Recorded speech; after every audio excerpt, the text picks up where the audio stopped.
Hello and welcome to the York Creators Podcast. My name is Ben Porter and each week you can join me as I chat to someone from York's creative community. We'll be talking about their current work and projects, about the things in York that are exciting and inspiring them at the moment, about the tips and tricks they've picked up in their creative field they can pass along to you guys, and about how we can work better together as a city to strengthen York as a diverse creative community. Jonny. Hi. Welcome to the first York Creators Podcast. Thanks for being my first guest. Happy to be the guinea pig. Cheers. Thanks for asking me. So I guess we should start off by talking about where we are. Yeah, we're in Young Thug Studios, which is the headquarters, I suppose you could say, for everything Young Thugs. So we run the label from here. We use it as a bit of storage for the things that we need for our live events, and we've recently built a studio. So we're in the this is the control room for the new Young Thug studio. How long has this been open for? This has been open about 3 weeks, I suppose, maybe a little bit longer, maybe a month. Officially, we built it over the summer. So we had the idea probably in July. We'd sort of had a studio here anyway in Hovel 1. David had a laptop and some microphones, and I had my studio at home. And then it just kind of made sense to bring it here. What was it used for originally? It was definitely a gym at one point, because there was loads of really terrible, like 70s, maybe early 80s fitness equipment. Okay. And there was a sign on the wall saying you use these at your own risk. If you have a heart attack, don't talk to it's not the club's fault. Are they still set up anywhere in case the band's getting involved? Yeah, maybe. We should have kept them, shouldn't we? But they were just rusted death traps. Okay. That's a good band name. Yeah, I'll park that. So we use, so it was definitely a gym, and I think it's just been used for storage. So how did this all come about? It started, Young Thugs as a concept is probably about 2.5, 3 years old, and it was Dave Green-Brown, also known as Washing Machine Repairman, and Danny Carr, he's a musician. He writes under the moniker Slab. It's Death of a Lady now. He's changed it, Death of a Lady. And Dave lives just around the corner in South Bank, and he was looking for somewhere to come and kind of hang out and create music. And he found the room that's just opposite, which is where we do the Hovel Sessions. So we call that Hovel 1. And they found Hovel 1 and started kind of writing music, collaborating with the local music scene. They rented it from South Bank Social Club, who were very happy to kind of have somebody using a room that hadn't been used for 30, 40 years. And then they started going to open mics and collaborating with the York music scene. And Dave kind of really thought that there was just a huge opportunity in York, that there was loads of like world-class musicians and a great scene and really interesting things going on, but there wasn't necessarily anyone helping to kind of coordinate and pull all that together and help acts go outside of the York walls and help with kind of the organisation and event and management and things like that. So we upscaled this year. So there are 5 directors now. We have Kai, who does all of our live events, and there are 5 directors in Young Thugs, and we just decided to kind of get a bit more serious with it, I suppose. We'd had some pretty good success in the first year, and we thought, well, yeah, let's get a bit more ambitious with it. So how did you get involved into that? I played five-a-side football with Dave. Was that in York? Or? Yeah, well, actually in Leeds. We both lived in Leeds in our 20s, and we were in rival teams.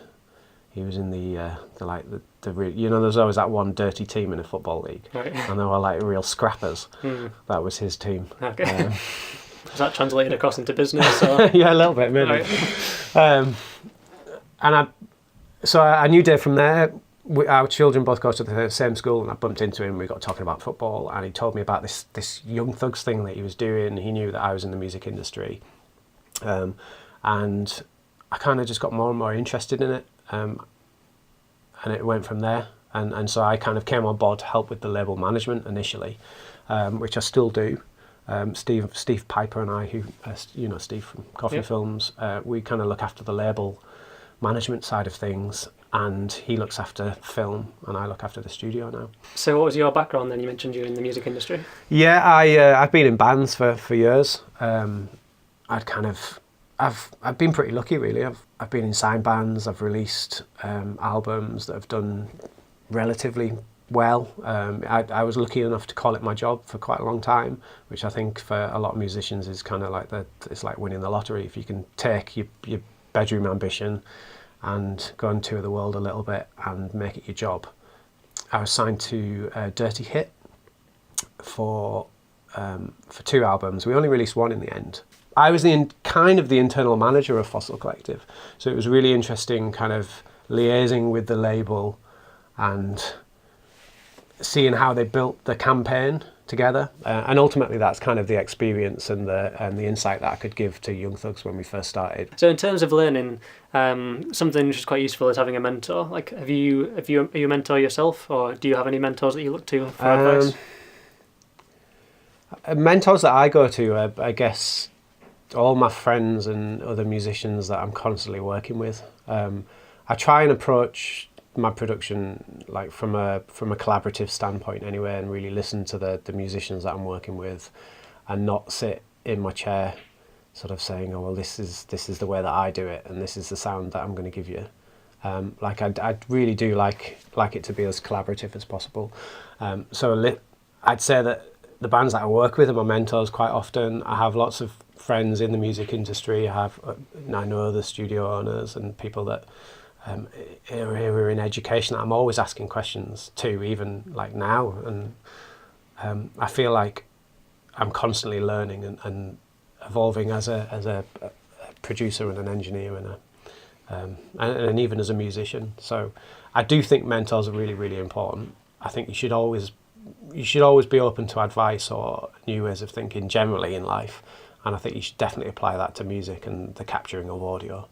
So if just turn things on the head a little bit, and I generally move through little phases that are kind of like, if I've been speaking to Tim Downey at the Jam Factory, is a go-to guy that I'll have really long, interesting conversations about audio, geeky audio stuff with in the staff room when I'm there, and I learn a lot from him, and it can shift. I can sort of learn a new technique and use that for a couple of months, and then I might get bored of that and go back to, I don't know, doing really close mic stuff, and then get bored of that and do really wide, expansive kind of lots of room, lots of hall kind of sound in it. So yeah, it depends, but I do a little bit of mentoring. I teach at Access to Music on a Friday, which is kind of a mentoring role. Yeah, definitely. Are there any resources you can think of that would be useful for someone who wants to get into, these kind of finer audio details and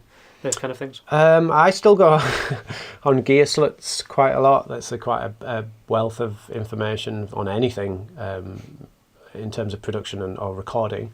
If I get confused, I don't know how people manage before YouTube. Like if I'm Pro Tools, I know my way around it pretty well now, but occasionally there's something that I just get I'll come up against a brick wall with it. And you can find the answer to that in 30 seconds on YouTube. In terms of the label and the studio, what are your aspirations for this? Because obviously you've not been open very long. Are you looking to market and bring more people in? For the studio, we'd like to just continue being busy. We're really lucky right now. We've got a fairly full schedule. There is space for new people to come and record, and I'd like to I'd like to keep it busy.